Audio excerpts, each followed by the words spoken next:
அனைவருக்கும் வணக்கம். இன்றைக்கி நம்ம ஸ்டார்பர் கிருஷ்ணா சேனலில் என்ன பார்க்க போகிறோன்னா, குழந்தைங்கள்லேருந்து பெரியவங்க வரைக்கும் எல்லாருக்கும் ரொம்ப பிடிச்ச ரெசிபி தான் பார்க்க போகிறோம். அது என்னென்னா மேகி ரெசிபி தான்.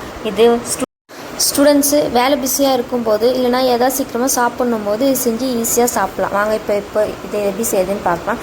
இதுக்கு தேவையான இன்க்ரீடியன்ஸ் என்னென்னு ஃபஸ்ட்டு பார்த்துடலாம். அதுக்கு 1 கேரட், 4 பீன்ஸு, 1 தக்காளி, 1 வெங்காயம், 2 பச்சை மிளகாய் இதெல்லாம் கட் பண்ணி எடுத்துப்போம். இப்போது ஒரு கடாயில் தேவையான அளவுக்கு ஆயில் ஆட் பண்ணிப்போம்.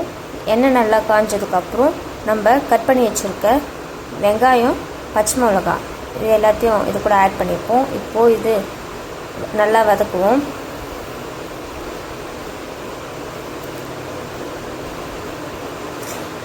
இது கோல்டன் ப்ரௌனாக வரணும், அந்தளவுக்கு நல்லா வதக்கணும். இப்போ பார்த்திங்கன்னா வெங்காயம் நல்லா வதங்கிச்சு. இப்போது தக்காளி ஆட் பண்ணிப்போம்.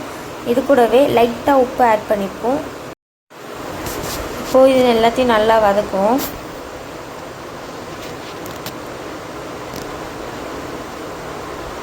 இப்போ பார்த்திங்கன்னா தக்காளி நல்லா வதங்கிடுச்சு. இப்போது நம்ம கட் பண்ணி வச்சுருக்க கேரட், பீன்ஸு இது கூட ஆட் பண்ணிப்போம்.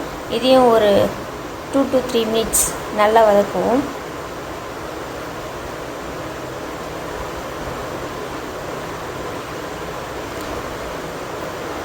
இப்போ பார்த்திங்கன்னா கேரட், பீன்ஸு நல்லா வதங்கிடுச்சு.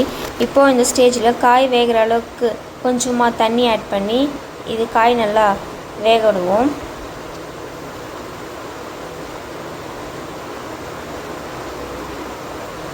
இப்போ பார்த்திங்கன்னா காய் நல்லாவே வதங்கிடுச்சு. இப்போது மேகி வேக வைக்கிறதுக்கு தேவையான அளவுக்கு தண்ணி ஆட் பண்ணிப்போம். இது கூடவே நமக்கு மேகியில் கொடுத்துருக்க மசாலாவும் ஆட் பண்ணிப்போம். இப்போ பார்த்திங்கன்னா தண்ணி நல்லா கொதிச்சிட்ருக்கு. இப்போது இந்த ஸ்டேஜில் நம்ம மேகியை இது கூட ஆட் பண்ணிப்போம்.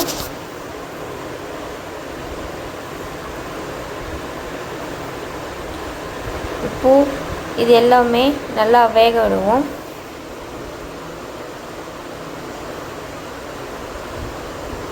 இது இன்னும் கொஞ்ச நேரம் வேகணும்.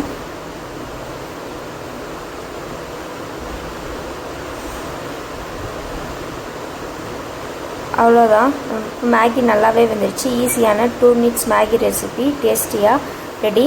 இந்த வீடியோ உங்களுக்கு பிடிச்சிருந்துச்சுன்னா லைக் பண்ணுங்கள், உங்கள் ஃபேமிலி அண்ட் ஃப்ரெண்ட்ஸ்க்கு ஷேர் பண்ணுங்கள். நான் ஸ்டார்பர் கிருஷ்ணா சேனலை சப்ஸ்கிரைப் பண்ணிக்கோங்க. நீங்களும் வீட்டில் செஞ்சு பார்த்து என்ஜாய் பண்ணுங்கள்.